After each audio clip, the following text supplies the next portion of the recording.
Baseball isn't just numbers, numbers, numbers. This game is not being played on computers. You don't do that with a bunch of statistical gimmicks. You don't put a team together with a computer.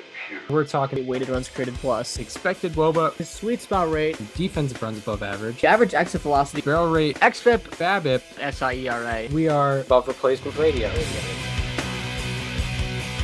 And welcome to Above Replacement Radio. We're talking baseball kind of whenever. I'm your host, Chris Giant. Over there on the other side of the screen is Daniel Curran. How you doing, Daniel? Chris, I'm doing very well today. We got some spring training free agency news. Hopefully more to come. We got spring training baseball, everyone's favorite. And we got some tight pants. We got some see-through pants. We got some awful lettering on jerseys.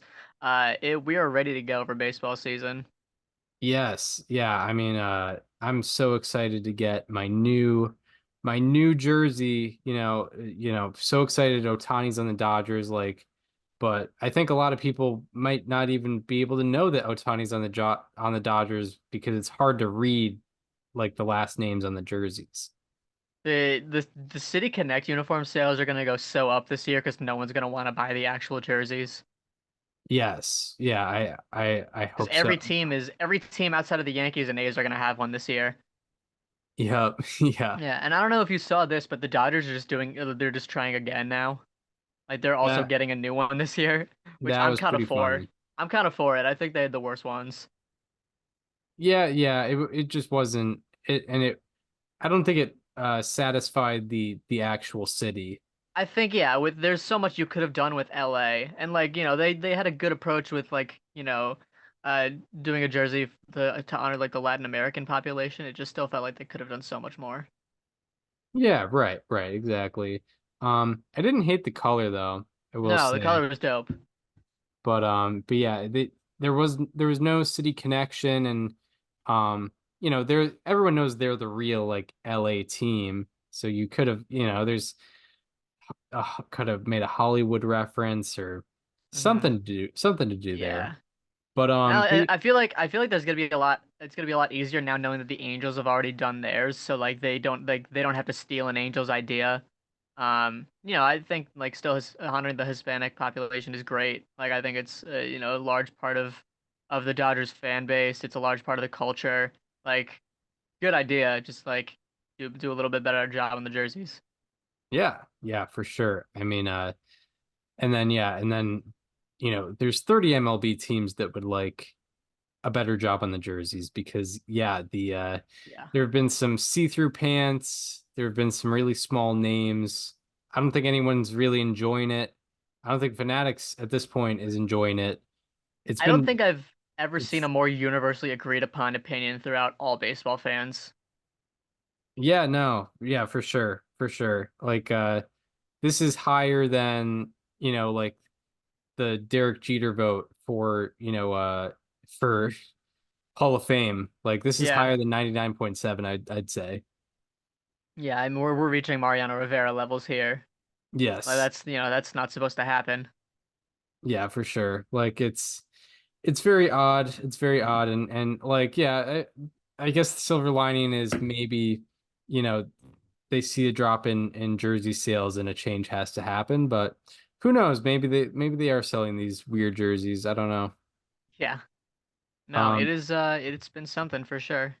It's been a pressing issue, and if you're unaware of what we're talking about, just look up the Fanatics jerseys. There's a lot of issues. Or don't. Yeah, if you also fun. If you want to, if you want to keep all the food that you've digested inside of you, then maybe don't look up those Fanatics jerseys. But yeah, so that's been the big news of the week. But a bomb did drop in the middle of the night last night. It was at 2 a.m. Eastern time when Jeff Passan broke, 2 days prior, this lady named Lisa broke it. But Jeff Passan broke that the Cubs are signing Cody Bellinger, who they had last year, to a 3-year, $80 million deal. It is a 3-year deal in which there are opt-outs after the first 2, and the first 2 years of that deal are $30 million per year, and then the final year is $20 million per year. So basically, it is a series of 1-year contracts in which Bellinger can opt to stay with the team or try to restructure a deal or just completely go into free agency. What did you think about this move? Yeah, this is an interesting deal because Cody Bellinger is still only going into, I think, his age 28 season. So he is still, for someone that's been through free agency twice now, like he is still, by all accounts, very young. Obviously, he was drafted out of high school, made his major league debut at age 21, won Rookie of the Year that year. He's going into his age 28 season actually.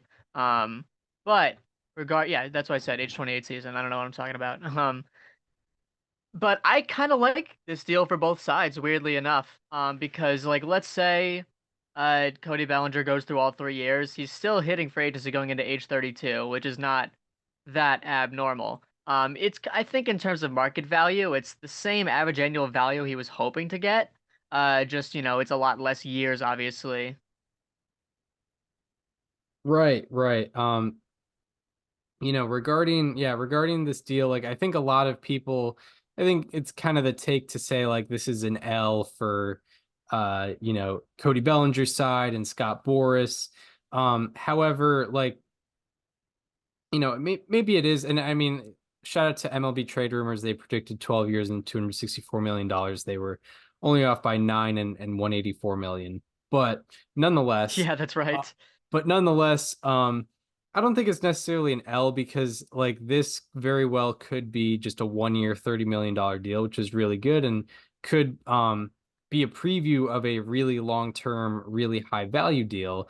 So I think it's just like Cody Bellinger's sort of betting on himself here.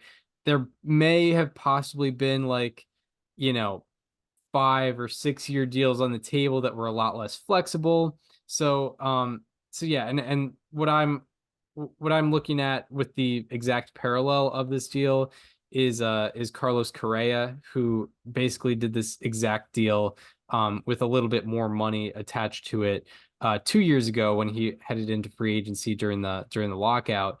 What Carlos Correa did, he signed for 3 years, $105 million, and it was the same thing except all 3 years were the exact same value, and he had opt-outs after every year until the contract ended. And what ended up happening is he opted out after the first year, and he agreed to a 13-year contract, then a 12-year contract, and then after the physicals, after the teams were alarmed by the physicals, he agreed to a 6-year contract with the Twins. Hopefully that doesn't happen with Cody Bellinger. Hopefully he doesn't have to go through all that, but Correa did it heading into his age 27 season. Bellinger's doing it into his age 28 season. So as long as Bellinger keeps up his performance, which is questionable, no doubt, but as long as he keeps up his performance, it should reward him in the end.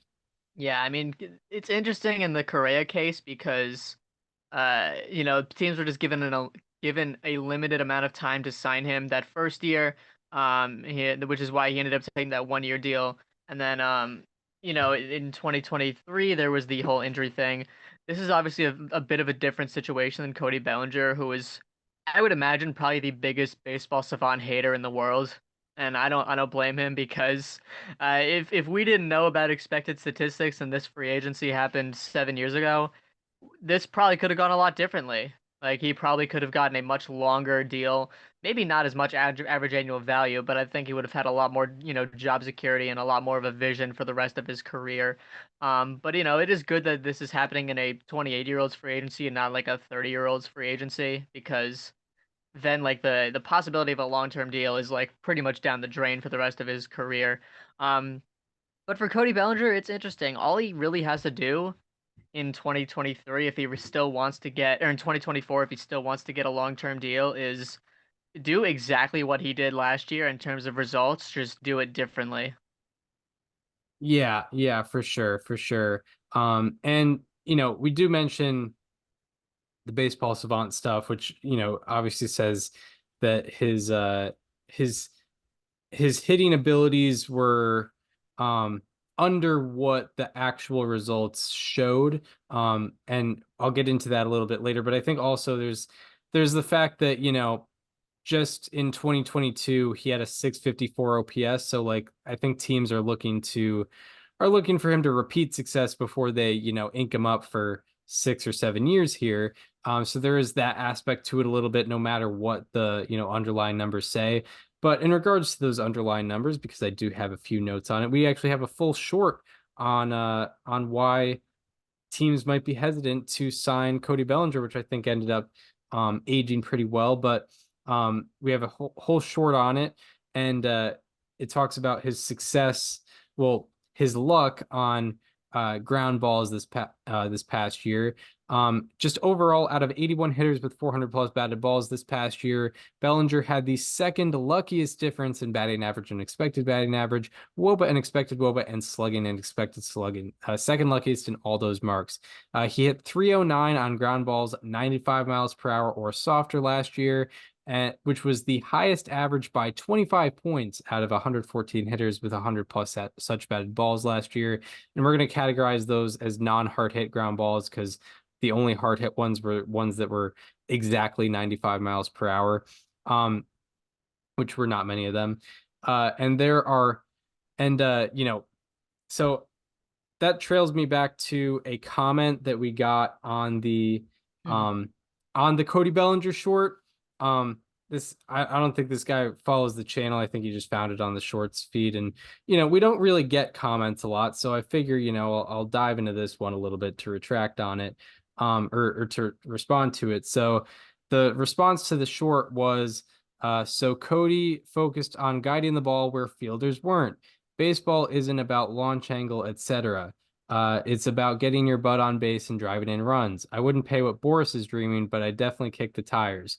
That last sentence was actually fairly logical. However, but what he was saying is, so he was guiding it where the fielders weren't. What a concept! Hit it where they ain't, right? Well, the idea of the lack of sustainability with Cody Bellinger is the fact that there are 306 hitters with 100 plus non-hard hit ground balls over the last 2 years, and none of them have hit 300 on those ground balls. So literally no one has sustained it over a 300 average over the last 2 years, never mind, talking 4 or 5 years. So, that's not going to sustain itself. He's not going to hit 309 on soft hit on non-hard hit ground balls. So those are all the concerns that teams were looking at, and they were kind of right to not really sign him off of the 307 average and the 881 OPS, because those were inflated by some good luck on his side. Yeah, and I mean, obviously, no matter which way you try to break it down, I know that there are some concerns with Cody Bellinger. Obviously, he just had his best season since his MVP in 2019. And before that, there were 3 seasons where he was abysmal to like kind of league average at best. So, people want to make sure that they're signing up for a guy closer to the 133 OPS plus he put up last year than, say, the 44 OPS plus that he put up in 350 plate appearances throughout 2021, or even the 81 OPS plus from 2022. People want to make sure that like there's a good reason that he had a 133 OPS plus, and if he can do it 2 years in a row, then yeah, I think there will be a team more inclined to sign him if he chooses to opt out of his deal. And if he doesn't, he's gonna get another 30 million. So, yeah, I mean, he obviously there are a lot of good things he did last year. He cut down his strikeout rate, and had his lowest strikeout rate in any season throughout his career. It was actually like a little bit lower than his MVP season in 2019. Obviously that's a good thing, hit the ball more and swing and miss less. I know that's a crazy concept, but that is actually a good thing. Even if strikeouts are not the end of the world sometimes. The only problem is that he did it with an exit velocity over 3 miles per hour lower than his MVP season. Yeah, he didn't. He hit the ball the softest he's ever hit it in his career. He did supplement that by hitting a lot of line drives, his highest career line drive rate at 26.4%. But that's also a hard thing to do. So, people want him to be hitting the ball harder. If he's gonna hit a lot of fly balls and not a lot of ground balls, they obviously want to make sure that he's hitting it hard enough, especially at a place like Wrigley Field where it is a little tougher to hit the ball down the lines. So, I mean, I'm not. It is kind of shocking that this free agency played out exactly the way that it would have if we were GMs. But Yeah, I mean, teams are smarter now, and they are recognizing that sustainability can be questionable. Yeah, for sure, for sure. And to take heat off of my, sort of Bellinger bashing in terms of talking about how he got lucky, and he definitely did get lucky last year. However, despite the luck, the underlying numbers still were all pretty much almost all across the board better. His expected numbers were the best. His expected numbers were the best since since 2020, but in a full season, they were his best since that MVP season. And that strikeout rate is the lowest it's ever been. Line drive rate improved, sweet spot rate overall improved. So, like, he did make great improvements, and he should have done better than his 2021 and 2022 based off the underlying numbers. It's just he shouldn't have been an 881 OPS guy, a 307 average guy. So he was closer to an average hitter than a very good hitter, which is what the results showed. So, in order for him to, get a longer term deal, he's going to probably have to prove that he is that 881 OPS guy. Yeah. So yeah, that's the point we're trying to make. It's not that he didn't improve at all last year. It's just he didn't improve probably as much as the results showed. And we could, maybe he proves us wrong, but I don't predict that happens. Yeah, and Um, I mean, very conveniently, the Cubs are in a situation where they just missed the playoffs last year. The team that beat them in the division last year got worse. And this, I think a lot of people are going to view this as a move that puts them over the top in the NL Central and makes them maybe the favorites in that division. And Bellinger was their best bat last year. He's a good defensive option in center field. He can also play first base. He's very versatile. And yeah, I mean, as based on his numbers last year, he is at minimum a league average hitter. And I know that you're not paying, you don't want to pay $30 million for a league average hitter, but I feel like, there's also reason to believe he can be an above league average hitter. I mean, if he hits the ball a little harder and keeps his batted ball profile the same, like this could end up being a really good signing for the Cubs. Yeah, 100%. And like looking at their roster, like, with bringing back Bellinger, they have one of the best outfields in baseball. Like they got Ian Happ, Cody Bellinger, and Seiya Suzuki. Now, none of them are like necessarily elite at their position. However, we both had all three of them in our top 10 for left field, center field, and right field. Mhm. I don't know if we have any other Teams like out that. I don't think we do. yeah, I off Yeah, the and top not of to my not to head, I can't mention think. not to mention Pete Crow Armstrong coming off the bench as like a defensive replacement until he hits well enough to put himself in the lineup somewhere. Yeah, yeah. Right, exactly. So like, and there's a lot of options, and Christopher Morel is typically, or is it Morel or It's Morel? a I forget. Morel. Yeah, Christopher Morel is typically an outfielder, right? Yeah, they have him DHing now on Fangraphs. So if guys need rest or they just want a platoon or something, he could go in that outfield as well. Um, so hmm yeah, like it deepens their lineup a little bit, which and yeah, it's a great move for the Cubs who you know they they're in the division seems like it's being teed up for them. You know what the Cubs should do if they're still open to spending more money? Um, should they get another pitcher? They should create the greatest defensive infield the world has ever known and bring in Matt Chapman. Ooh, Because they currently have Nick Madrigal slated in as their third baseman. yeah, that would be a pretty good upgrade. That would be sick. That would be sick. Like, and yeah, that's an upgrade not only defensively but also very much offensively. Like, Buy stock in any Cubs pitchers if you're looking at B War. yes, yes, yeah. Put in your Justin Steele Cy Young bets right now. Oh yeah, ground ball pitcher hmm with the best infield in the game. Oh my goodness. I'd be really excited about that. Yeah, Yeah, I think that'd be a lot of fun. that would be a lot of fun and it would fill it like third It would base it would fill a looks like a positional need. weakness. Yeah, Yeah. it would certainly be an upgrade offensively. I mean, Matt Chapman didn't, I know Matt Chapman didn't have the best season last year, especially after that incredible month of April he had, but like you're telling me you can replace Nick Madrigal? Yeah, Put the guy exactly. that's better at the one thing that he does well. Yeah, exactly. Exactly. Um, so yeah, like upgrade both on both sides. So yeah, that would be cool. The Cubs, I mean, they might be NL Central favorites right now, but like a Chapman deal would make me think, oh, they might be able to win a playoff series and not just make it there. Yeah. Yeah, Um, they won't get blasted by like the Phillies, the six-seeded Phillies. yeah, exactly. Right. Um, so yeah, Or like the 84 win Rockies. yeah, yeah. Um, anything more on the Bellinger deal?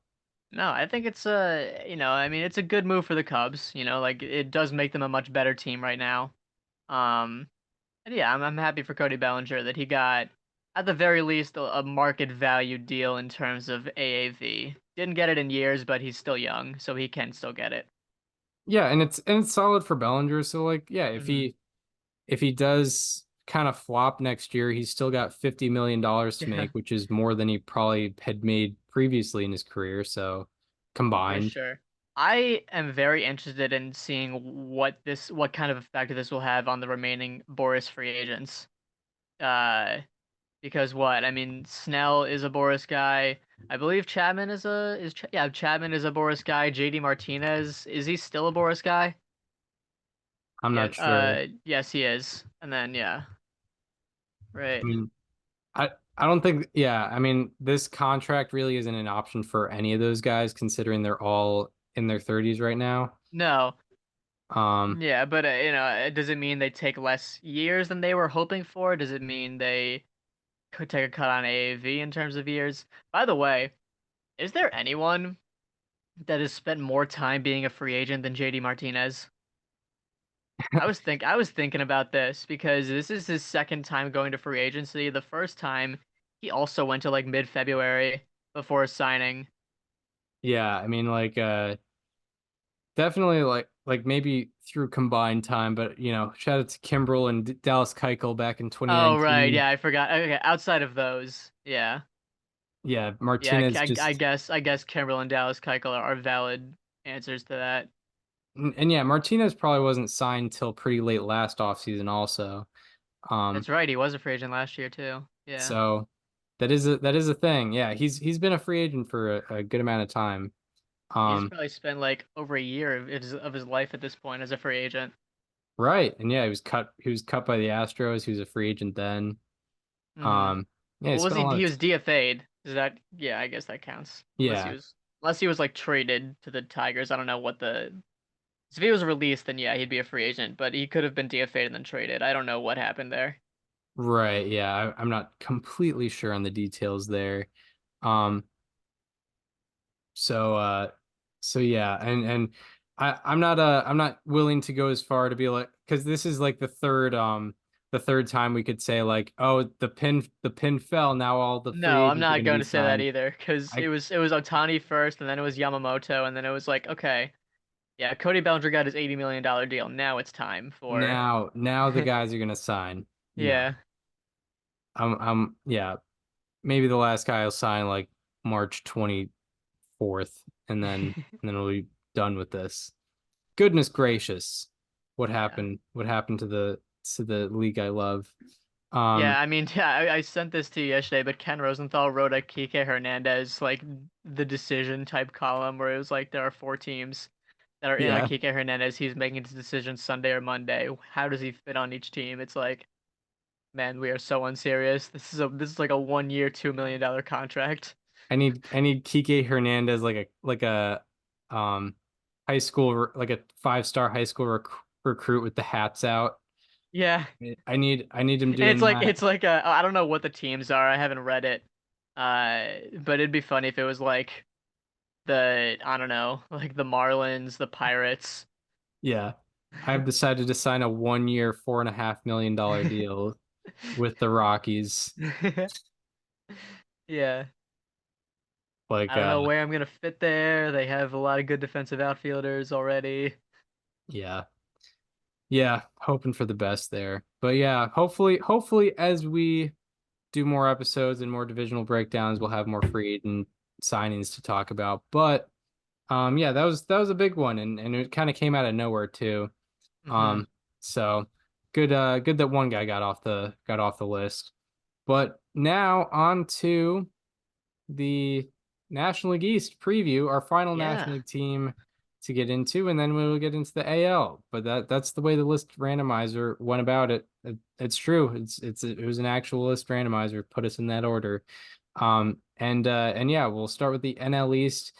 Always a fun division to talk about. 3 playoff teams last year, but we'll start off with the team in last place as standard procedure with the Washington Nationals, who were actually probably one of the better last place teams in baseball, which is sort of an oxymoron, but still, 71 and 91 last year, last place finish.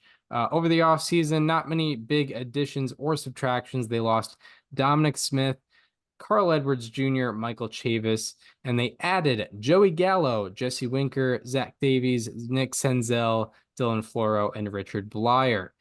Who is your Nationals player to watch? I'm gonna be so honest with you. If there was a team out there where I could just opt out of doing a player to watch because I don't feel confident in anyone that's like within reason, it would probably be the Nationals because like I think CJ Abrams is too big for me to go for. I don't know, but anyway, I'm taking a guy, a reliever, a left-handed reliever named Jose A. Ferrer. I think he's a very interesting pitcher, and I'm interested to see what he could do in a full season. In 34 innings pitched in 2023, he did have a 5.03 ERA, but he had a 3.71 expected ERA.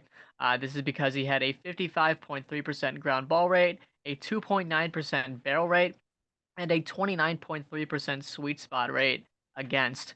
Now, I'm talking about Jose Ferrer, but this is really just a player to watch on Jose A. Ferrer's fastball, his four seamer, because his four seamer averaged 21.3 inches of downward movement and 16.5 inches of arm side movement throughout last year, which is probably the most unique movement on any fastball in all of baseball. 57.5% of his four seamers had 20 plus inches of downward movement and 15 plus inches of arm side movement. That was the highest rate in all of 2023 by 21%, and the fifth highest among the 407 seasons in the StatCast era with at least 400 four seamers thrown. So, uh, yeah, one of the most unique movements we've seen in a fastball in the StatCast era. Four seamers with those metrics produced a 61% ground ball rate in 47 batted balls against 33.3% of his batted balls of the batted balls against his four seamer were ground balls hit below the hard hit threshold. And that was the fifth highest rate among the 262 pitchers with at least 50 batted balls against their four seamer. You know that I love me some ground ball pitchers. Jose A. Ferrer showed it in a brief stint last year, only 30 innings pitched, but I'm very interested to see if he could replicate that. The Nationals have one of the worst infield defenses in the league, so I'd be interested to see if maybe there's a team that would be willing to take a chance on him in the trade market and maybe see him have more success that way. But I think Jose A. Ferrer could be an interesting name to look for in Washington if you're nerdy enough.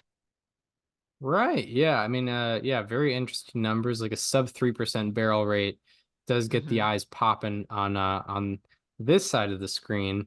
My player to watch, and I'll just forewarn, I think I've fallen into a trend of picking players who have like great batted ball metrics, but bad strikeout rates. And sometimes that gamble works out. That worked out with Jake Berger last year, but sometimes it doesn't. I looked at like Derek Hall last year, who was very, very bad, and a couple other guys that just didn't work out. But sometimes it works, sometimes it doesn't. This is one of those guys, and I'm talking about Stone Garrett, who played his second season. I think it was like an official rookie season because he didn't get a lot of playing time in 2022.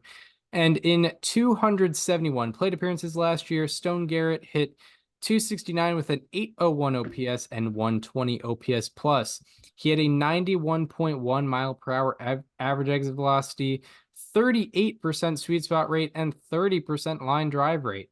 And out of 343 hitters with 150 plus batted balls in 2023, his average exit velocity ranked 55th and sweet spot percentage ranked 57th, which are both top 17% in the league last year in regards to average exit velocity and sweet spot rate.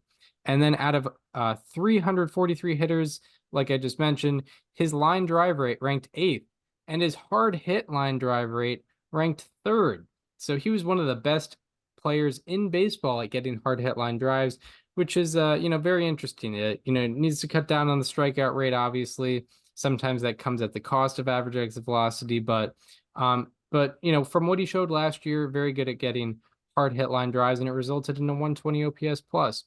So yeah, that's all. That's it for Stone Garrett, who seems like his name should be reversed and he should be Garrett Stone, because when you Yeah. read it backwards, it seems to make more sense. But what is your question? Yeah, before my question, I just want to say I don't mean to make you feel worse about your pick if that's what's coming out of this, but I was actually going to put Stone Garrett, but I ended up switching to Jose A. Ferrer. Yeah, I do feel the issue of like getting too much in a habit of high exit velocity, high strikeout guys, because like in terms of like future value and like seeing, it's easier to see an improvement in strikeout rate than it is to look at a guy with like low strikeouts and high and low exit velocity and be like, well, you know what, he could hit the ball harder. So like I get it. Right, Um, right. how much time do we have left, by the way? 205. Okay, we got time. All right. Which of the two major prospects in the national system will make a larger impact at the big league level this year? James Wood or Dylan Cruz? That's a good question. I will go with James Wood. Just because I like seems like with this recent MLB draft class, we're um getting really into the idea of some of these guys, contributing this year. Well, mostly with Cruz and Skeens, which I get because of how much talent they showed last year. But I'm just like, I just kind of have my foot on the brake pedal on that. But I wouldn't be surprised either way, but I just with James Wood, I've been hearing about him for longer, at least at the professional level. So I'll say James Wood, and also he had a crazy shot last night. Yeah. Um, my question regards maybe the two best pitchers in this rotation. Who will have the lower ERA, Josiah Gray or Mackenzie Gore? Yeah, I've wanted to be a Mackenzie Gore truther for so long. I just need him to be a little more confident in his secondary pitches because I think he threw his four-seam fastball like 60% of the time last year, and it was fine, but it just wasn't good enough to where it could carry him alone to being a good pitcher. Um, Josiah Gray was an all-star last year and he's looked decent at times. I don't know. I'm gonna bank on Mackenzie Gore developing some secondary pitches this year. Maybe it's just me wanting to speak it into existence because I've wanted it to happen for so long now. But I'm gonna go with Mackenzie Gore. Yeah, yeah. Gray had the lower ERA last year, but Gore had a slightly lower FIP. Hmm. Um, so now on to the Mets, who we did not expect. If you said this time last year we'd be talking about the Mets this soon in the episode, we would be very surprised because they were projected to be a playoff team easily. A division winner in a lot of people's minds. However, last year they went 75 and 87 and finished fourth in the NL East. Overall, they didn't lose much in the offseason, more just at the trade deadline last year with Verlander and Scherzer. But over the offseason, the only major guy I could find was like Carlos Carrasco, and even he's not really a major loss. He had a ERA over 6 last year. In terms of additions, they added a lot of like mid-tier to lower tier free agents or trade additions. They added Harrison Bader, Luis Severino, Sean Manaea, Tyrone Taylor, Adrian Hauser, Luke Voigt, G-Man Choi, Jorge Lopez, Jose Iglesias, and Trace Thompson. And with how you mentioned that if you had to opt out of a team, to not have a player to watch, you mentioned the Nationals. Mine was the Mets because outside of the, core guys, I had a hard time like really putting my faith in anyone else. That's fair. There's too many high profile guys. Yeah, that's part of the problem you run into with the Mets. Like obviously Lindor is great. Alonso has his upside and whatnot. Senga before the injury, he was their best pitcher in there. But my player to watch is DJ Stewart. I don't have too much on DJ Stewart. He was a how about that of mine and maybe yours. Maybe it was a double dose. Sometime I think it was August or September of last year. However, in 185 plate appearances last year, DJ Stewart hit 244 with an 840 OPS and 128 OPS plus. Just had a random home run streak. He had a 12% barrel rate and a 59% pull rate on all batted balls. 59% That's pull rate crazy. that's nuts. I don't think Ted Williams ever did that or whoever, whoever Probably was not. shifted against the most. Out of Adam Dunn. 275 hitters with 100 plus batted balls since Stewart's first game last year, which was July 4th, his pull rate was second highest and his pulled fly ball rate was 15th highest. And we mentioned how, there's a lot of success to be had on pulled fly balls. I think the slugging on pulled fly balls throughout the league was over 1,700 last year. So good things happen when you pull fly balls. And DJ Stewart did a lot of that last year, but that's all I got on DJ Stewart. Who is your Mets player to watch? Yeah, I chose to go a little more with the youth side of things because the Mets, I think, do have some interesting young guys. We haven't really seen any of them pan out yet, and I'm taking, it's sort of like the route you took last year with Brett Beatty, but to this year, I am looking at Mark Vientos, because, there are a lot of things that he can improve on, but I think there's also a lot of things that he has done well. Since the start of 2022, when he came up for the first time, there is a stat where Vientos ranks 11th among the 480 hitters with at least 50 batted balls. He ranks between Kyle Schwarber and Vladimir Guerrero Jr. He ranks above guys like Austin Riley, Corey Seager, Julio Rodriguez, Mike Trout, and Juan Soto. Chris, do you want to guess what metric this is? Is it like a single metric? Mm-hmm. Is it average exit velocity? Yes, it is average exit velocity. He has a 92.6 career average exit velocity. The problem, of course, is that he has a very high ground ball rate, a 53.7% ground ball rate. And that was just last year alone. Last year, he also had a 30.5% strikeout rate, a 4.3% walk rate, and a 44.3% straight away rate, which means 44% of his batted balls were hit up the middle, which you can really only get singles out of, maybe doubles if you hit it off the wall, but that's, tough to do. He did hit very well or at least, he hit better against fastballs last year than his expected number, than his actual numbers. He had a 202 batting average against fastballs last year with a 241 expected batting average. He also slugged 345 with a 446 expected slugging. That's a 39-point difference between expected batting average and actual batting average, the 32nd unluckiest difference, and a 101-point difference in slugging and X slug, the 16th unluckiest among the 424 hitters with at least 50 batted balls against. So, Mark Vientos does have a lot of things he needs to work on. He needs to work on his batted ball profile with the ground balls. He needs to work on his strikeouts. He needs to work on his walks. He needs to work on his batted ball direction. But he hits the ball hard and has done so since he came up. And if he fixes just one of those things this year, whether it be the strikeouts, whether it be the walks, whether it be the batted ball stuff, he's probably not going to fix all of them this year because that's a lot of things to fix in a 1 year time. But if he fixes one, he could be a solid bat for the Mets at the very least, maybe a league average hitter. I think it's worth taking some sort of interest in. So I am looking at Mark Vientos. Yeah, and there have been a couple of instances where guys have had like the high exit velocity, but they're just hitting too many ground balls, and then they've improved that and become really good players. I think Yandy Diaz is one of the prime examples of that. Now he's like one of the best hitters in baseball, and Ke'Bryan Hayes just made that adjustment. He went from grinding the ball way too much to, I think his ground ball rate was below average last year, and he ended up being an above average bat because of how hard he hits the ball and where he was hitting it angle wise. But now on to questions. My question regards a very popular Met, a guy who is heading into a contract year. Pete Alonso, he is a career 136 OPS plus. Will that number be lowered or increased this year? I think it'll increase. Pete Alonso had a 205 BABIP last year, which is incredibly low. Obviously he does hit the ball very high. in the air, which naturally means it's home run or an out most of the time. But going into a contract year, I think he'll have better. He'll be better this year. You know, last year was his the worst year of his career statistically speaking. So, you know, I think there's a lot of room for him to go up. And what was it, 139 or something like that? 136. 36. Yeah, I think he can. I think he can match that, or break it this year. So the injury of Kodai Senga really sets this rotation back a lot.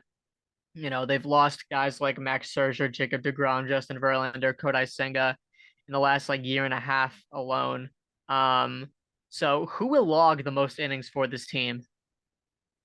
Yeah, that's a good question. Also, yeah, like I was looking at as a potential player to watch was David Peterson, and he's on the IL. He had hip surgery over the offseason. He probably wouldn't have logged the most innings anyway, but that's another option off the table. Yeah, I mean, I know pegged at the top of the rotation from the Fangraphs roster resources, Jose Quintana, who had an injury last year that took him out for 3 months. Yeah, that is really tough. I'm trying to think of who else is. Tyler McGill is in there. Peterson is in there, like you mentioned. Um, who else is in there?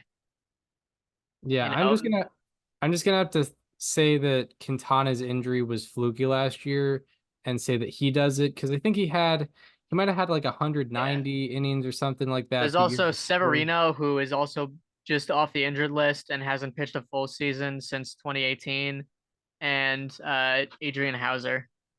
Yeah. So like also with Quintana's like disregarding health whatsoever, not that Oh, and Sean Manaea as well.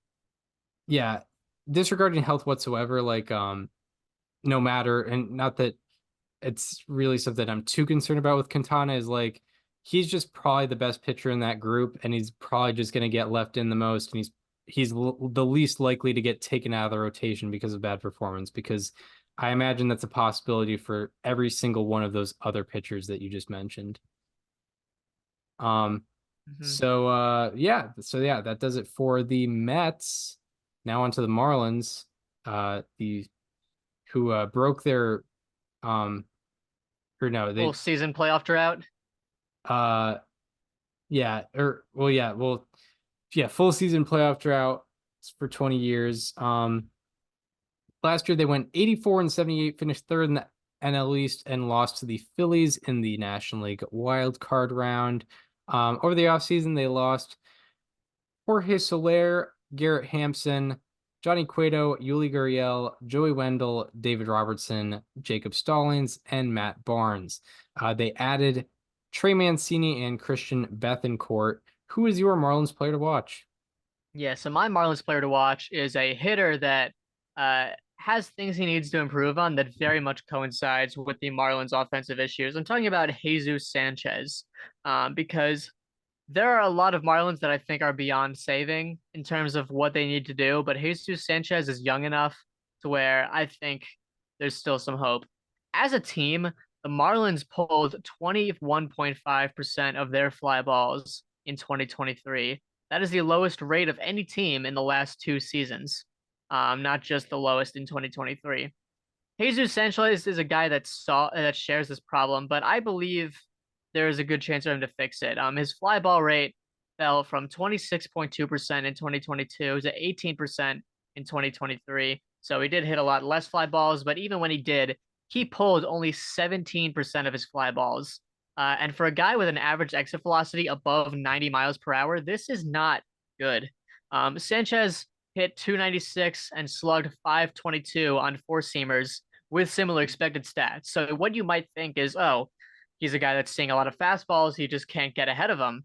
And that's not necessarily true because he is actually he is actually hitting well against fastballs, and I believe his pull rate on fastballs is actually like slightly higher than it is against breaking balls on off speed pitches. But anyway, last year he put up the lowest strikeout rate and highest walk rate that he's had in any season of at least 50 plate appearances. So he did improve on those things. And going to the other thing, if he's not pulling the ball, what is he doing? Well, he hit 50% of his fly balls to the opposite field last year. And on fly balls hit to the opposite field. He hit 391 and slugged 1,000. That average ranked tied for 10th, and the slugging ranked tied for 16th among the 403 hitters with at least 50 fly balls. So Jesus Sanchez is already doing a good job when he hits the ball the other way. He's actually one of the best opposite field fly ball hitters in baseball. He has a lot of power. Now just imagine what he could do if he evened that out and hit a little bit more to the pull side. It doesn't even have to be like 40% like I would like to see. I mean, let's just take a step up from 17. Let's get it to 25 even. Like let's get it to 30 even. And even still, that's not exactly where you want it to be, but there is such a big step up that needs to be taken there that I think he can at least take a small step forward and see some dramatic differences. Yeah, very, very interesting analysis. And normally this takes a lot less time, but we have our first overlap Wow. of the divisional breakdowns. Usually it happens like in the first episode. So cool that it took us Yeah, I was 13 just saying we teams. almost went through the whole National League. Yeah, we took it took 13 teams, but yeah, Jesus Sanchez is also my player to watch, and at the end of this, I'll give a shout out to the second person I was considering. But yeah, you went a lot more in depth with this than I did, and some of the questions I might have about Jesus Sanchez may have already been answered by your analysis of him. But just to break him down, he had 253 with a 777 OPS last year and a 108 OPS plus. So, despite some of those failures, he was 8% above average offensively. So that potential is definitely there, as you mentioned. And he underperformed his expected WOBA by 19 points and his expected slugging by 28 points, which can partially be explained by his lack of pulled fly balls. And he definitely has that upside. He was 70th percentile or higher in average exit velocity, barrel rate, hard hit rate, and all expected categories. And despite that low fly ball rate, he had a 12% barrel rate, which is because 46% of his fly balls were barrels. So although he didn't hit very many fly balls, when he hit them, he really hit them. Out of 402 hitters with 25 plus fly balls last year, Sanchez's barrel rate on fly balls particularly was fifth highest. So, despite the low fly ball rate, he was hitting those fly balls very, very hard when he was hitting them. So that's something very cool about him. And, as you mentioned, succeeded with the opposite field. But yeah, should be pulling the ball a little bit more because, as we mentioned all the time, that usually leads to success. Yeah, the second guy I was looking at for the Marlins was a reliever by the name of Andrew Nardi, who pitched like his first like full season. Yeah, he pitched his first full season, 57 innings. And his expected ERA was in the 96th percentile, and his average exit velocity was in the 99th percentile. So he seems to be a real weapon out of the Marlins bullpen. I considered him heavily because of how great his actual numbers were and his expected numbers were, because he had a 2.67 ERA and 2.77 expected ERA, which are really, really good. So I just put in Sanchez because he's obviously going to play more than the reliever. So yeah, now on to questions. Yeah, Jesus Sanchez is a guy that has a lot of power. I think it was in 2022. He hit it like a 460-foot home run at Coors Field. And it is Coors. By the way, the other thing about him that I loved, he had the most average savant profile ever in terms of the run values. Yeah, you showed me that. It was hilarious. Yeah, 50, 50, 51. Yeah, that's great. That's great. My question for you, this is a funny one. What has a higher chance of happening? Luis Ariz replicates his success from last season, where maybe we're talking about a 400 run after a couple months. He finishes with a 135-ish OPS plus, or Sixto Sanchez pitches in a game. Man, that's a tough question. I know. Like, because when you said Luis Rise repeating that success, I was like, well, I don't think that'll happen. And then Sixto Sanchez pitching in the game is like, that's By the way, also, still rookie of the year eligible. yeah, he pitched I think 39 innings, which is like one off the mark. Yep. For Um, 2020. yeah, I'm gonna go ahead and say it's more likely Luis Rise repeats that success because as I recall, like everything I've seen about Sixto Sanchez's progress has been negative news. I remember, I think it was like last season's someone sent me or someone sent like our group that the fact that he was like maxing out at like 85 miles per hour in a AAA game last year I when think he that was was me. like, yeah, he was like he used to be a lethal, um just 90, like averaging 96, 97 on his like sinker, and now he's throwing like 10 miles per hour less. So Yeah. yeah, I'm gonna go ahead, I'm gonna ride the Luis Rise train. um Yeah, so someone clip that. yeah, anytime anyone says I'm pro analytics, Yeah. just go to that one. um my That was a gotcha question. yeah, yeah. My question is kind of a funny one. Last year in total, Jake Berger had hit 34 home runs. Last year, Luis Arraez struck out 34 times. Which number will be Nice. higher this year? Well, did Jake Berger hit more home runs like in Miami or as a Miami Marlin than he did as a Chicago White Sox? I think he hit 25 as a White Sox player and 9 as a Marlins player. Yeah, and obviously he played more with the White Sox. Yes. He hit 21 at home, 13 on the road, except that still doesn't help me. What did he hit at Marlins Park?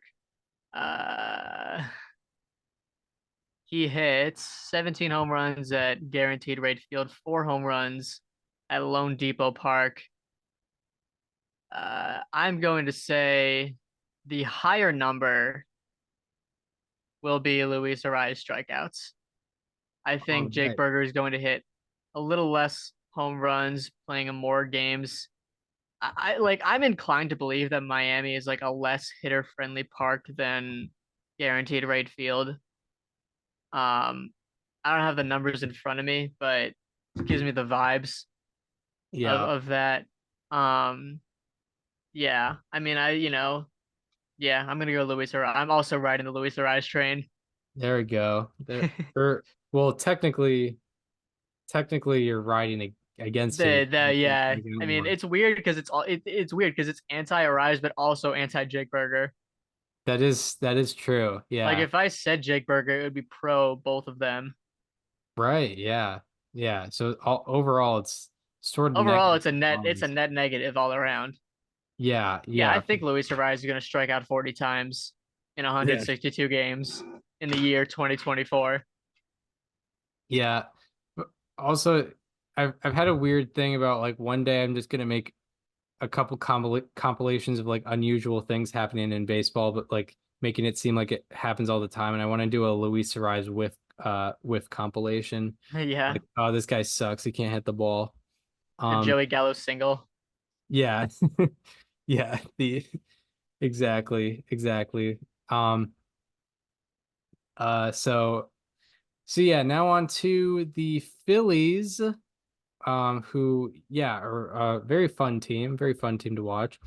They went 90 and 72 last year, finished second in the NL East, defeated the Marlins in the National League wild card round, uh, defeated the Braves in the NLDS, and then lost shockingly to the Diamondbacks in the National League Championship Series. Not too much action either way in the offseason. They lost Rhys Hoskins. As far as additions, really, I could only find Whit Merrifield and Spencer Turnbull, although they did sign a big contract, but he's not an addition. They signed Aaron Nola to a 7-year deal in his after a brief, very, very brief stint in free agency. Yeah. Um, so now on to my player Who to knew, watch. by the way, that like signing early was probably the way to go this offseason? Yeah, I mean, and he got a Like he pretty probably good deal for a yeah, guy he with, probably made himself like a few million by signing on like November 19th or something like that. yeah, man, for a guy who had like a 4.4 ERA last year. Hmm. Pretty Yeah, the nice. reigning Cy Young winner is gonna get less than that. Yeah, yeah, exactly. My player to watch, he's an interesting guy. talking about Johan Rojas. He hit 302 with a 772 OPS and 111 OPS plus, and also had 14 stolen bases in 59 games last year. It's almost one every 4 games. Very, very good, along with the 302 average and 111 OPS plus. He outperformed his expected numbers by a lot, and he hit 400 on ground balls. But that is okay because he had a 96th percentile sprint speed. So he's likely to do better than average on ground balls and likely to outperform expected numbers. Now, I don't think he's going to outperform his expected WOBA by like almost 80 points like he did last year, but I think he will continue to outperform his expected numbers by a little bit. Because yeah, he's really, really fast, and that showed with his stolen base numbers last year. Along with that, just that athleticism showed on defense. He had 9 outs above average in only 59 games last year, which is crucial for the Phillies. Like they have struggled with defense, especially with outfield defense over the past several years. Johan Rojas really brings a a sense of security in that outfield that they really need. So even if he doesn't perform like he did offensively last year, he's really, really big for the Phillies defense. Who is your Phillies player to watch? My Phillies player to watch is one of my favorites, a guy that I did as a How About That last year, and also a guy that shares a last name with my last player. It is Christopher Sanchez, a starting pitcher, a left-handed starting pitcher who last year threw 99 and a third innings and had a 3.44 ERA and a 3.74 expected ERA. He excelled last year with a 34.8% chase rate, a 4% walk rate, and a 57.7% ground ball rate. So a lot of things that he did a very good job of last year. He did get hit kind of hard, but that's all right. The reason I love Christopher Sanchez so much is that he has maybe the most unique movement of any starting pitcher or just any pitcher in general. In terms of like the volume of pitches he has unique movement on. In 2023, he threw 321 sinkers that had 27 plus inches of downward movement and 17 plus inches of arm side movement, which made up 47.6% of his sinkers. That was the 5th highest rate among the 64 pitchers with at least 500 sinkers thrown last year. He also threw 282 changeups with 40 plus inches of downward movement and 17 plus inches of arm side movement, making up 59.1% of his changeups, the 4th highest rate among the 44 pitchers with at least 400 changeups thrown. He also threw 272 sliders with at least 40 inches of downward movement and less than 1 inch of arm side movement, making up 88.3% of his sliders, the 8th highest rate among the 158 pitchers with at least 300 sliders thrown. Every pitch that Christopher Sanchez throws moves in a funky way that is not normal. I think he's very interesting. Maybe he could even be more interesting as a reliever with a wide arsenal of weird pitches like this. I feel like he's a guy that could be very versatile for Philadelphia. They have him slotted in as the number 5 starter this year, but I'm very interested in seeing what that arsenal can do for him in a starter role. Right, right. And now on to the questions for the Phillies. I have a kind of a funny one here because it kind of crosses paths. Who will have more strikeouts? Kyle Schwarber as a hitter or Zach Wheeler as a pitcher? That is a good one. For reference, Yeah, I was gonna say Wheeler had probably over 200 last year. Schwarber, I would imagine, I would say less, right? so Wheeler had 212 as a pitcher. Schwarber had 215 as a hitter. Ooh, wow. Schwarber did play a lot of games. I think he played like Yeah, 160. I think I don't know. Does Schwarber like have better numbers like as a DH than as a left fielder? That's a good question. Because like I remember there was a hitter. I forget who it was. I think it was a Red Sox hitter that like always. Oh, it was JD Martinez. Like he would always like do very well as like a DH, but then he'd go to the outfield and like not hit as well. Um, I'm curious if Schwarber kind of had that as well. I mean, it looks like it's pretty the same. 433 strikeouts and 473 plate appearances as a left fielder, 82 strikeouts and 247 as a DH. That's probably around the same rate, I would imagine. Um, but Zach Wheeler strikeouts. I mean, Zach Wheeler pitched how many innings last year? He was like around 200, was he not? I think it was like low 190s. So yeah. 192. He's going into his age 34 season. And he is going into a contract year unless the Phillies extend him, which they very well could. I'm going to go. I'm going to go with Kyle Schwarber strikeouts as a hitter. Yeah, the positional change didn't really appear to change his strikeout rate as much as I thought maybe it could have. Um, Yeah. and I don't see any reason to believe they're going to give him less plate appearances this year. Yeah. Yeah. It's a thought provoker, that one. Yeah. What do you got My for yeah. question. So, very famously last year, Trey Turner had been struggling up until early August when he got a standing ovation from the crowd, and then he became one of the best hitters in the league.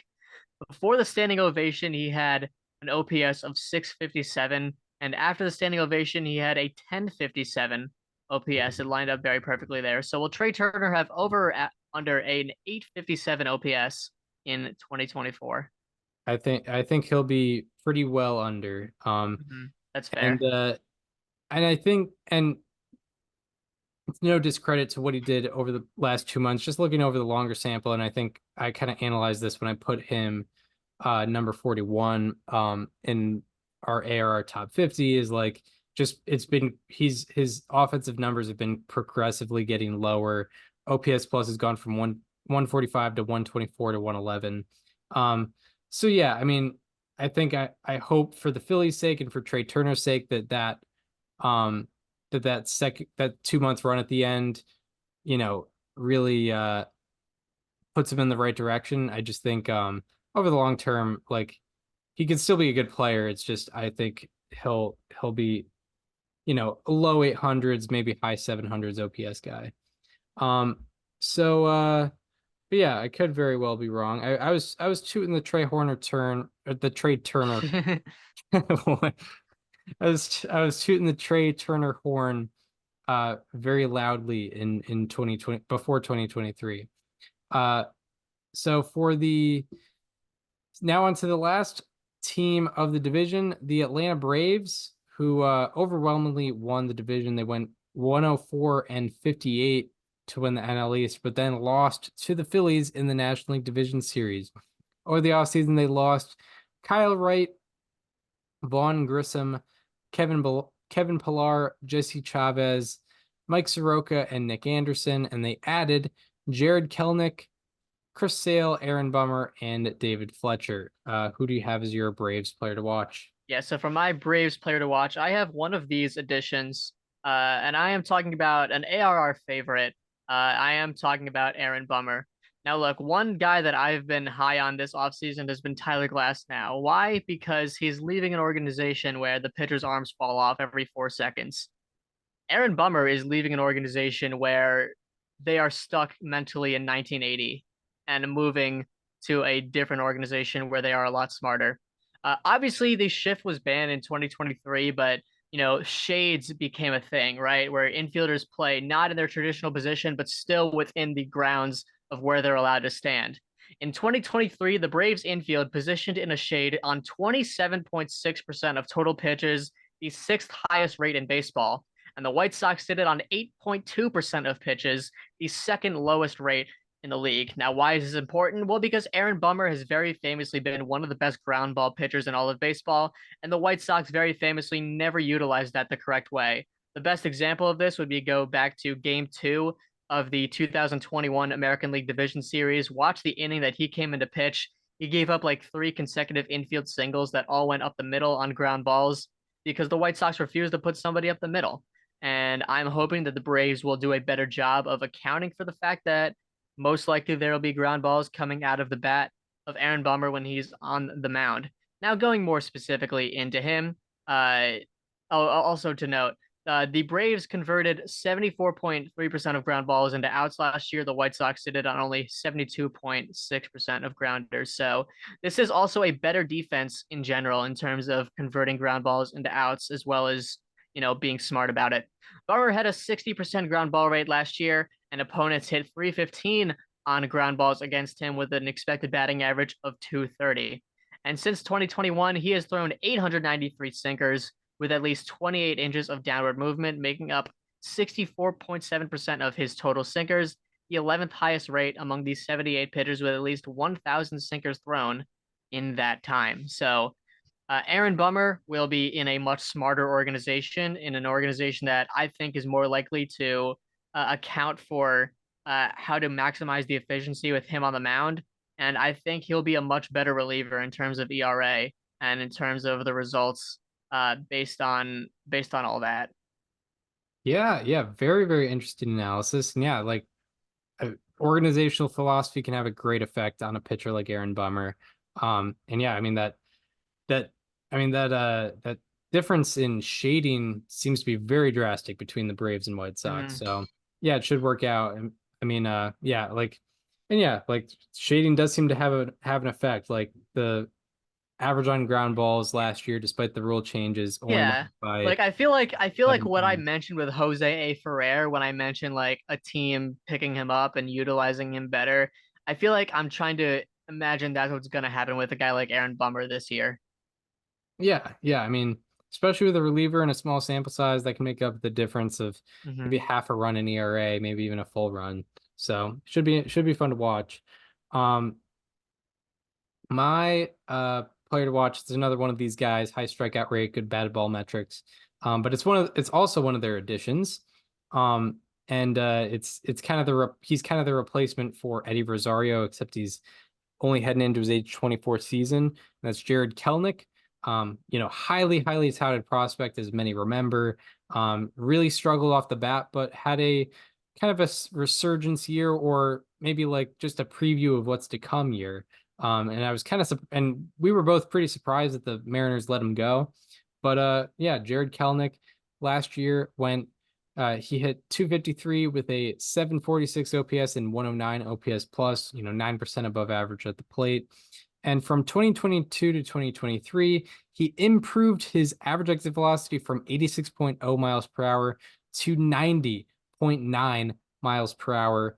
He improved his sweet spot rate from 27% to 39%, and his line drive rate from 17% to 30%, nearly doubled it.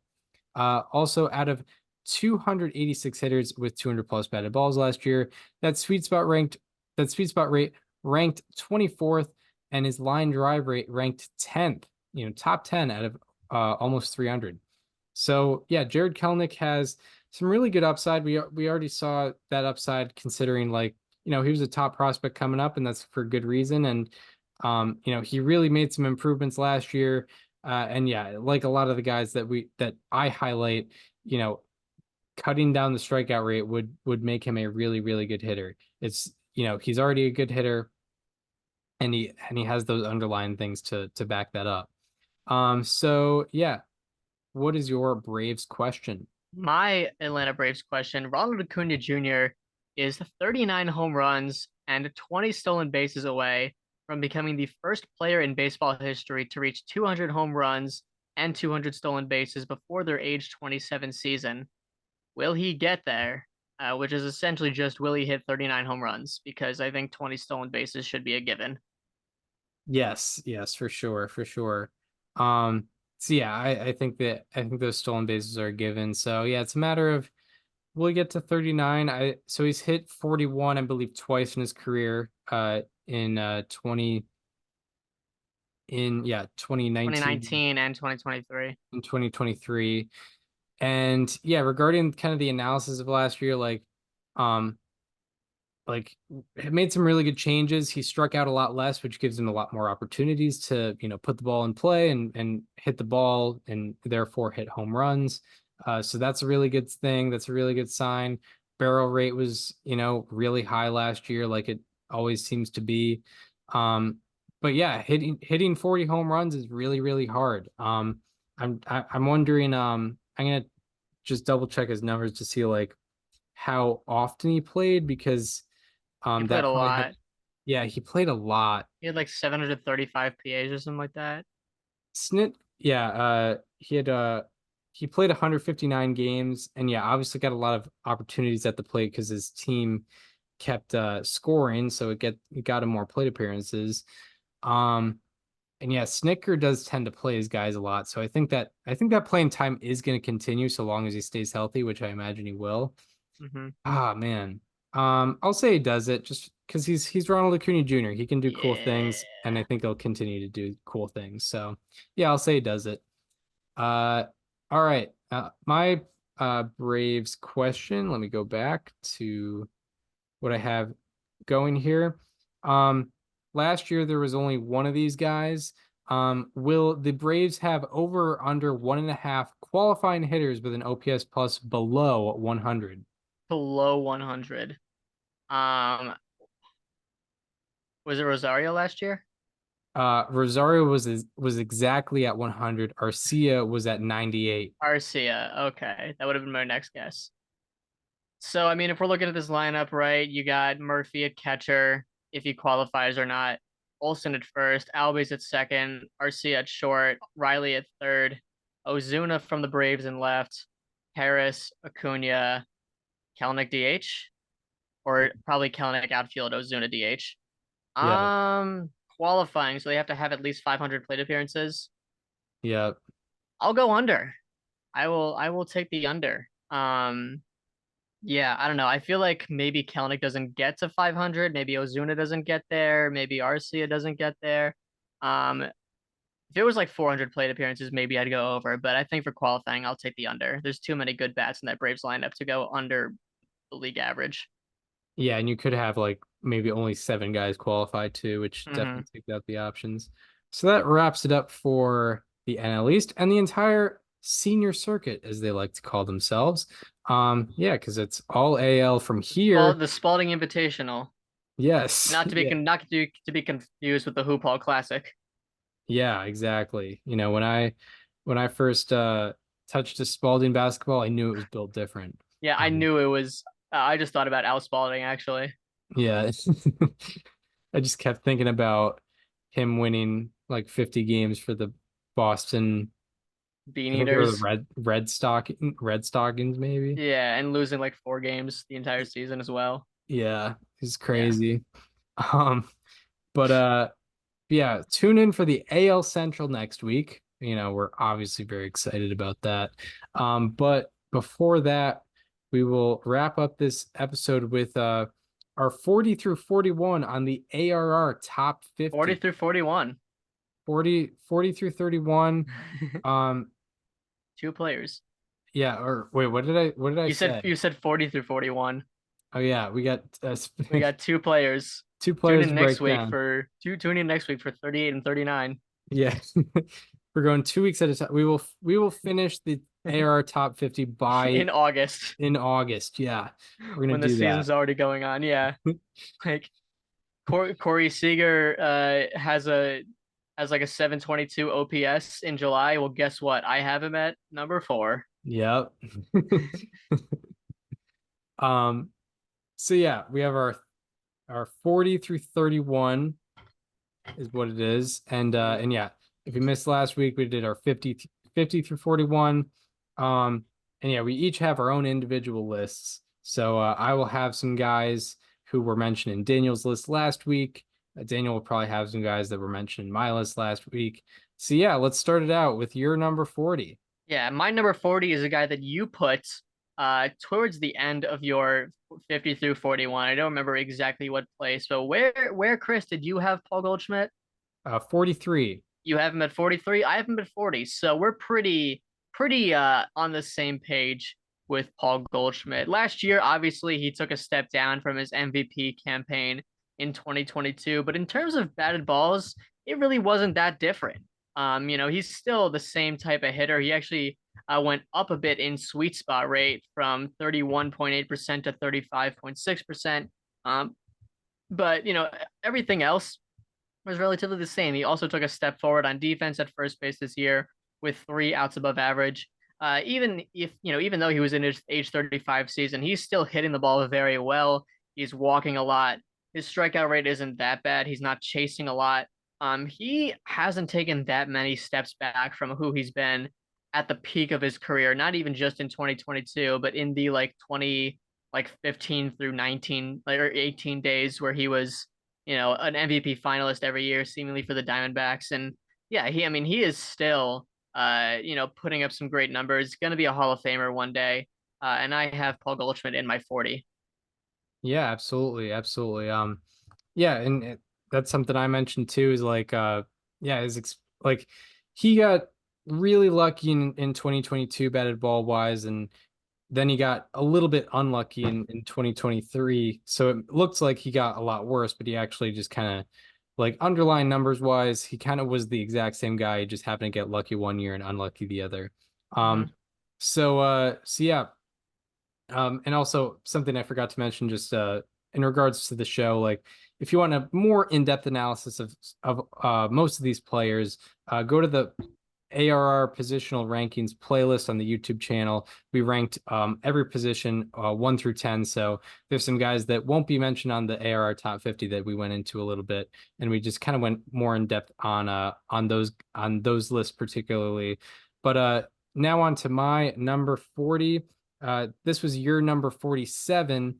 And yeah, this is my type of player that I love to talk about. It's Nico Horner.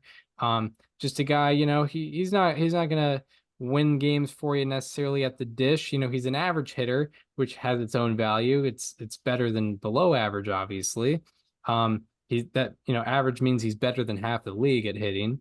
And then along with that, only Corbin Carroll had more BSR than Nico Horner last year. That should be considered. Like Corbin Carroll had a generational, maybe even more than above generational base running season last year.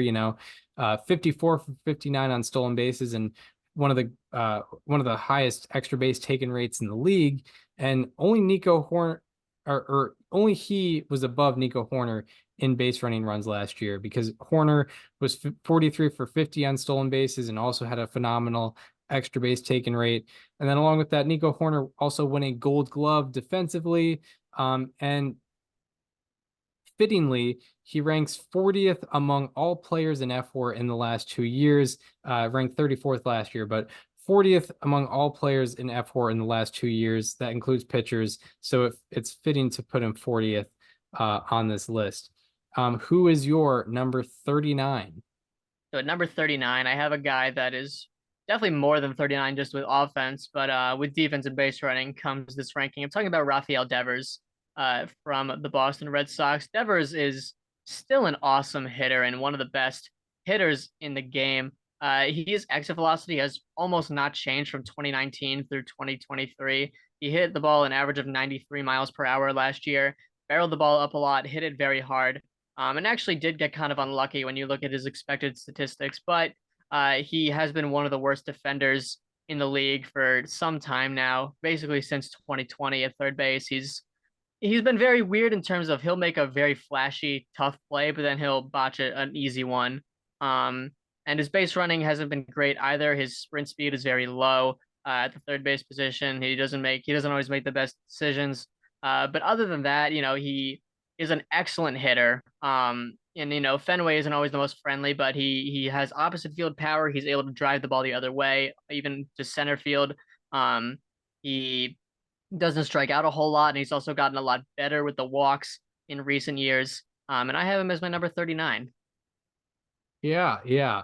Shout out to the hometown team over there. My number 39, this is someone who would probably have a little bit of disparity on. You definitely have him ranked a bit higher. I have Kevin Gausman of the Toronto Blue Jays. Yeah, Kevin Gausman is definitely an interesting guy to talk about because he has some of the best strikeout and walk numbers in the league. He has pretty good run prevention, but over the past couple of years, he's had like a bad batted ball profile, which makes him very interesting to talk about. Has some weird like FIP expected ERA discrepancies, which is not normally the case.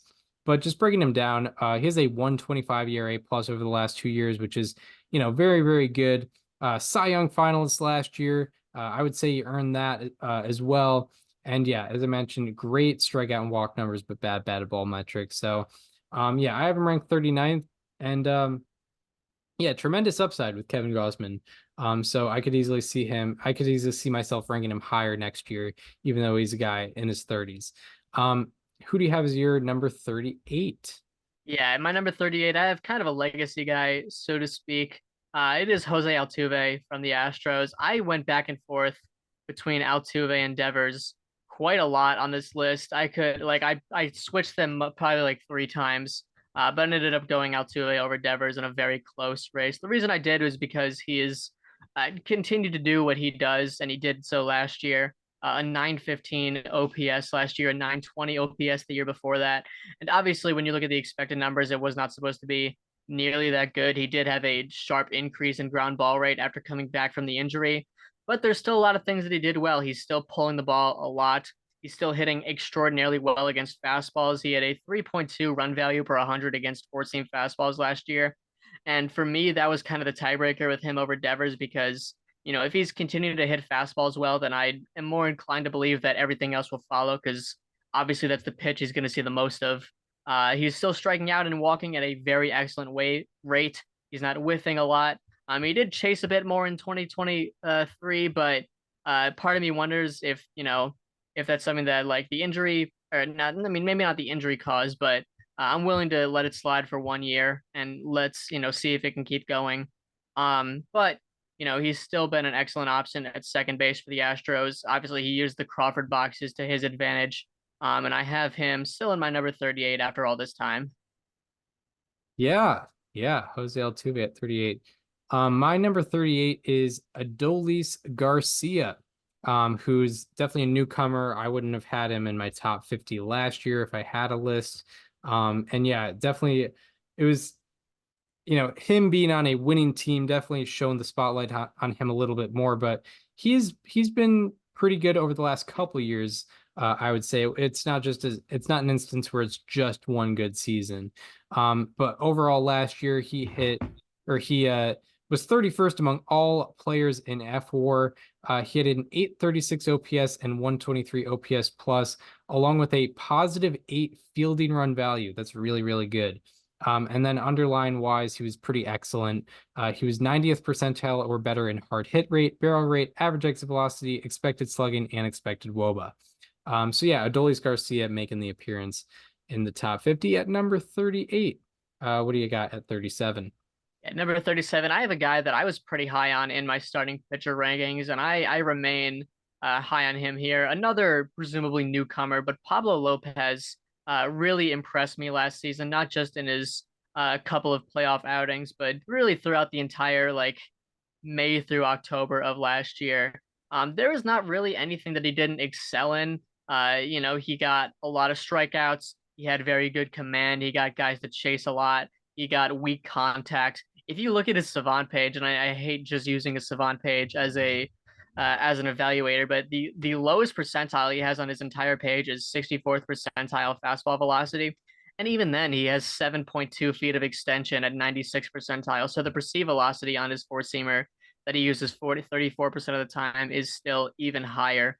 Yeah, I mean, he struck out a lot of guys last year. He had a pretty dramatic increase in strikeout rate last year. It went from 23.6% to 29.2%, the highest in his career. His walk rate reached the lowest of his career at 6%. And yeah, his average exit velocity against also went down very slightly from 2022. So I mean, I think he just looked really, really good for the Twins last year. The new ballpark and the new I don't know, just the change of scenery, I think helped him out a lot. He has a really good pitch arsenal. There's with a lot of variety. He has a good fastball, a good sweeper, a good changeup. His curveball had got pretty good results last year. So everything in his arsenal works. There's a lot of variety to it. And there isn't anything that he uses too much either. Everything is his fastball is his most used pitch at only 34.5%. And everything he has, he uses at least 10% of the time. So you never really know what's coming. And no matter what it is, it's going to be something that works very well. So I could see myself putting Pablo Lopez even higher right now. But after one kind of elite season, I have him at 37. Yeah, it was a very popular take of like, how could they have traded Luis Ariz? Well, this Mm-hmm. is why. This is why. No, notice Luis Ariz is not going to be on either of our lists here. Not saying that's completely slandering him. He's a good baseball player, but Pablo Lopez Yeah, I probably mean, if you, probably a little bit better. I feel like if you ask like baseball fans which player they'd rather have on their team in 2024 between the two of them, all of the nerds are gonna say Lopez, and all the casuals are gonna say Arise. It's yeah, Like it'll be like 90% to 10% on each side. right. So yeah, now into my 30 number 37. Um, it is your number 50, Xander Bogaerts. And yeah, this disparity was kind of expected because you had him as your number 7 shortstop. I had him at number 5. Yeah. Um, he's been very consistent, like wins above replacement wise. He has had a 4-win season every full year, according to both Baseball Reference War and F War. He has a 4-win season on both those websites every full year since 2018.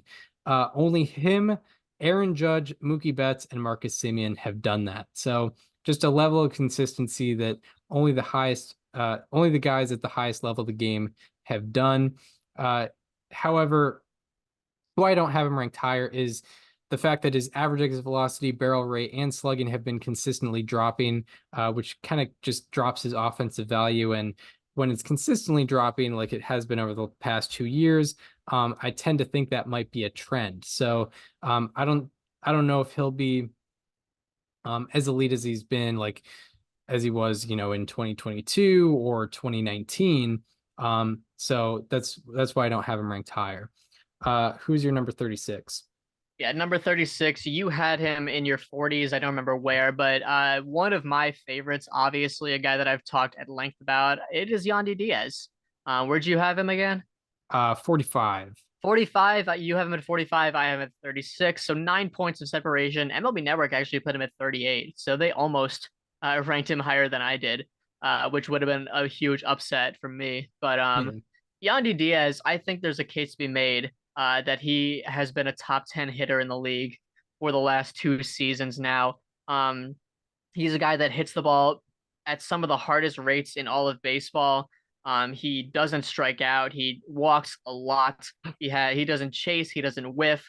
All of his swing decisions are excellent, and he does a lot of damage on said swings. The only issue is that he does have a low sweet spot rate. He just hit a lot of ground balls, even if his ground ball rate used to be higher at a different stage of his career. And not only that, but he also doesn't play the best defense. He doesn't run the bases very efficiently. But I mean, you cannot deny the offensive talent that he has shown. Excellent expected numbers both with batting average and with slugging. He hits a lot of line drives. Sorry. Yeah, he hits, even when he hits ground balls, he does hit them very hard, so they are hard to get to. He hits a lot of line drives. And yeah, walking a lot. And obviously, when you're not striking out a lot, there's so much opportunity, like you mentioned earlier with Cody Bellinger, um, to succeed. And Yandy Diaz does an excellent job of that. So I have him in my 36. Yeah. My number 36 is a guy who plays on the opposite side of the diamond, not on the same team, but just generally speaking. I'm talking about Alex Bregman, who, when we did the third base list, I didn't have much to say on him because like it's just been very consistent production over the past 2 years, basically since he came back from that injury in 2021. But yeah, over these past 2 years, he's had at least a 120 OPS plus as well as positive outs above average. And he also ranks 26th in F4 among all players in this span. I think why I don't have him ranked higher is the F4 dropped a little bit, I think because of a little bit of base running and or actually no, it was at the plate production dropped off a little bit last year, so I don't have him in the top 30, but still very consistently good and has earned a spot at number 36. Who do you have at number 35? Yeah, number 35. I believe this was another guy you put in your 40s. Um, this is where I put Yoshinobu Yamamoto. Did you had him in your 40s, right? Yes, 48. 48, so 13 points of separation there. MLB Network had him at 61, so we are both higher on him than they are. And yeah, it's hard to rank a guy that's never pitched in Major League Baseball before. But I mean, look, he got $325 million for a reason. Japan is while the offensive approach is different there, it is still a very tough place to pitch. And he did so by far better than anyone else over the last 3 seasons. A 1.69 ERA last year, was a workhorse for Oryx in the playoffs. And I think he's going to shine in his first year in LA. He is the ace of that rotation, but he's not the only Dodgers pitcher on my top 50. So, he's not going to be asked to single-handedly lead this staff the entire year. I feel like he might make his first start in Korea, which obviously is still a different country, but maybe there will be a little more comfort there for him in terms of a major league debut. So I put Yoshinobu Yamamoto at my 35. There's and honestly, there's probably a lot more discrepancy with other people than there are with you and I. So 13 points I think isn't too bad. Right. Yeah. I mean, it's there's tons of variation when you're talking about a guy who's never played Major League Baseball, but also dominated Japan and got, $325 million, which is by far the most money that any international guy has ever been given, or like an international guy that's never played in MLB has ever been given. So yeah, my number 35 is your number 49. I remember because I listened right before Nice. our episode. But yeah, your number 49, Manny Machado. Yeah, so obviously regressed last year. He probably would have been a guy I put in at least the top 15 last year. Now he's at 35. That batted ball luck was much more normal in 2023 than 2022. So I don't expect him to necessarily get close to that 2022 level again. I don't expect him to be an MVP finalist, but I still predict he'll be a good player, maybe like 120 to 130 OPS plus, while having really good defense, because he did have 10 outs above average last year, which is really, really good. So him being potentially like, I don't know, 25% above average at the plate with 10 outs above average, that's a really good recipe for success and being a really good baseball player. So yeah, I have him at number 35. Who is your number 34? Yeah, number 34. This is the last guy on my 40 through 31 that you had in your 40s. Remind me where you had Trey Turner? 41. 41. So what, 7 points of discrepancy for Trey Yeah. Turner? Not that bad. Yeah, I mean, obviously last year was a struggle overall, but I think things did get a lot better. Obviously, I mean, statistically they got a lot better, but one thing that I looked at was how he did against like four-seam fastballs specifically, and if that improved during the season. And from what I remember researching before my computer broke, it did.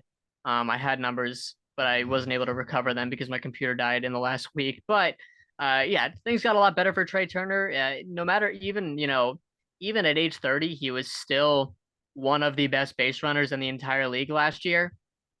His BSR, was not first and like, not the overwhelming first like it used to be, but he still did a very good job, stole 30 bases, obviously, and had 99th percentile base running run value.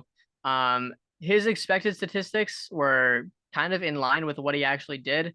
And I know that like his strikeout stuff got worse, his chasing and whatnot got worse. I do feel like a lot of that, can balance a little bit more out this year and be closer to what it was in the last couple of months in the season when he did look a lot better. I feel like there is this thing, and I know that this was not Trey Turner's first time playing in a big market, but there is always that kind of first year in a new big market type of year where someone struggles at first, and then they do better in their sophomore year. I'm pretty open to the idea that Trey Turner can do that this year because we saw it at the end of his first year and also in the playoffs. So I put Trey Turner in my 34. Yeah, yeah, Trey Turner, I think a lot of questions about Trey Turner could be answered this year. There's a lot of speculation with how awful his first 4 months were and how awesome his last 2 months, and even the first 2 series of the playoffs last year. Like he was phenomenal there as well. So like there's we'll see how this comes out. He could potentially still get back to that 2022 2021 level. So my number 34 is a guy, I think he was first off of your list. I'm talking about Cal Raleigh, who among all players over the last 2 years is 36th in FWAR, and he had a better season last year than he did the year before, at least in terms of total wins above replacement. And over the last 2 years, has the third most defensive runs above average in baseball. Phenomenal framer, phenomenal with getting guys out on the bases, and then also had a 116 OPS plus at the plate over these past 2 seasons. So yeah, I mean, like one of the best defenders in baseball, well, being 16% above average at the plate, really, really good. It earned him, top 40 status FWAR wise among all players of the last 2 years, and puts him at 34 for me. Who do you have as number 33? At number 33, I have your number 36. We were pretty evenly on the same page with Alex Bregman. And I think for good reason, because Alex Bregman is a guy that he has been very consistent since I guess 2020, right? 2019 was his MVP caliber season where he finished runner up to Mike Trout. And he hasn't quite done that again, but he's still is a guy that walks more than he strikes out, and he always has been that guy. He doesn't hit the ball super hard, but he, has a very efficient batted ball profile where he hits a lot of fly balls. He pulls the ball a lot, and he plays in a park where you'll be rewarded for that as a right-handed hitter, and he does. Right, he found his way into 25 home runs last year, despite an average exit velocity of 88.6 at the 36th percentile. Kind of similar to what I said with Altuve. Yeah, I mean, like I don't know what else there really is to say about him because I feel like you said everything. It's he's very consistent. He's a guy that is going into a contract year, I believe. I feel like a lot of his talent, I feel like I would probably rank him lower if he wasn't on Houston. It didn't have the Crawford boxes, so we'll have to see what he does this year and if there's a contract extension, if he leaves to go somewhere else. Like if he played in Baltimore, I don't know if he'd be on my list at all. Right. Yeah. Which I don't think I think the Orioles are smart enough to not sign him for that reason. But I mean, and that's I don't that doesn't mean not to take away from him because he is a great player no matter what. To have this consistent strikeout to walk ratio as a hitter is pretty remarkable. Going into 30. There's no reason to believe he can't continue it. Yeah, for sure, for sure. So yeah, on to my 33. This is gonna be, yeah, this is not gonna be a popular take necessarily, but this is like the only guy that I will like sort of put his health history against him. And it's Mike Oh no! Trout. Wow! Um, Wow! because yeah, I mean, like the guy has failed to play more than 119 games since 2019. And yeah, like if I'm projecting for uh just overall player production this upcoming year, I have to consider that. And that's why I have him ranked 33 on a game per game basis. I might have him top 10. Like he is still an amazing, amazing player. Like even in a down year last year, it was positive defense with a 131 OPS plus. I imagine that OPS plus will probably be around like 150, maybe even 160 this year. However, yeah, I don't know if he's going to play over 100 games this year because he just hasn't been able to consistently do that. So yeah, I mean, I will be happy to be wrong if I am wrong, but yeah, I got to go off of what I've seen, and I haven't seen a healthy season since 2019, and I haven't seen a full season since 2018. So yeah, he's the one guy where I kind of have to put health history against him. Who is your number 32? Yeah, well, I don't know how I'm supposed to follow that up. I'm going with the guy that you put at number 37. I'm going with Adolis Garcia. 5 points of separation. That is going to be less than the separation points with Mike Trout. I can tell you that for sure. Um, I mean, I obviously I'll eventually reveal where I put him, but I thought I was being edgy, with my Mike Trout ranking. But Adolis Garcia, put up a really solid season last year, and then excelled as kind of the villain role almost in the playoffs, where there was the whole thing with the Astros where they threw at him, and then he went off for those final two games in Houston, had a tremendous World Series. Um, One thing that's very interesting about him, like when he first came up, he was a guy that he was one of these guys where it's like, yeah, the power's there, but he strikes out and walks at a bad rate. So I don't know about it. Like one of those guys we'd put as a player to watch. But he's another example of a guy that's worked out. His strikeout rate's still very high, but his walk rate has more than doubled since 2021, which is excellent. He also hits very well against off speed and breaking balls, which is not what you expect. You normally expect guys to feast off fastballs and have like a 40% whiff rate against everything else. But Adolis Garcia hit 272 with a 522 slugging percentage against sliders last year and had even better expected statistics, especially for his slugging. So I found that to be very interesting. He also runs the bases very well. He plays excellent defense. He has a good arm. Uh, I mean, the strikeouts are what they are. I don't think they take away from who he is as a player because he's always been a high strikeout guy and he's still putting up, OPSs in the mid 800s despite that. So Adolis Garcia goes in my 32. Yeah, yeah, and for even just standard numbers like 39 home runs last year, that can be devalued after you look at like his on base percentage, which wasn't stellar, but like still like tremendous power and also tremendous defender, which like for a guy who hits 39 home runs, you don't see that typically. And also a guy of his build, like he's a thick like tank guy, but he just happened to find a way into a positive 8 fielding run value last year. My number 32 is I believe your number 43. So an 11 spot discrepancy, but it's Brandon Nimmo, who I think maybe a few years back I'd put his health against him, but he has played 150 plus games each of the last 2 years, which is a great sign because he's a really good player. And he has at least a 130 weighted runs created plus every year since 2020. And considering the fact that he has played on a consistent basis each of the last 2 years, that's awesome to hear. I think his base running went down a little bit last year, and his defensive value will go down a little bit considering he's going from center field to left field. But nonetheless, like a 130 weighted runs created plus each of the last 4 years is not to be messed with. So yeah, I got Brandon Nimmo at number 30. Excuse me, at number 32. Now to Yeah. close out this portion of the list. Who's your number 31? How much time do we have real quick? Oh, goodness. We got 6 minutes. Oh, we're chilling. Okay, yeah. To round out this list, at mine to 31, I have Michael Harris the second.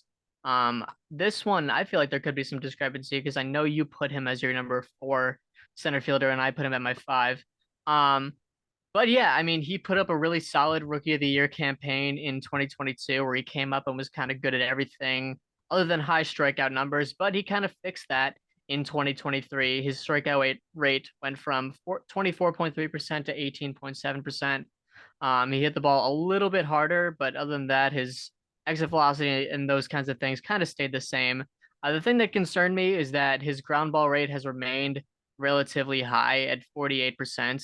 He did have a 28.2% line drive rate this year, but I don't know how much I can really bank on that staying the same. But other than that, he is an elite base runner, an elite defender. I would like to see him walk a little bit more. But I mean, his offensive profile is very good. I just want to see him lift the ball a little more, especially in Atlanta as a lefty. I think he's capable of so much. He's a guy that has a lot of extra base hit potential, maybe 25 to 30 home run potential. Same thing with doubles. I think there's still a lot more that we could see out of Michael Harris, but we haven't seen it yet. So I don't want to bank on it right now. Right. Yeah.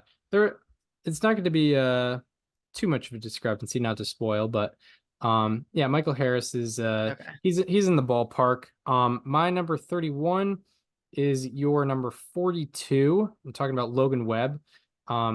Yeah, I really like Logan Webb heading into this year. Part of this might have to do with his youth because I think he's only heading into his age 27 season. But yeah, I mean, over the last 2 years, he has the third most innings pitched in baseball, which is definitely valuable in its own sense.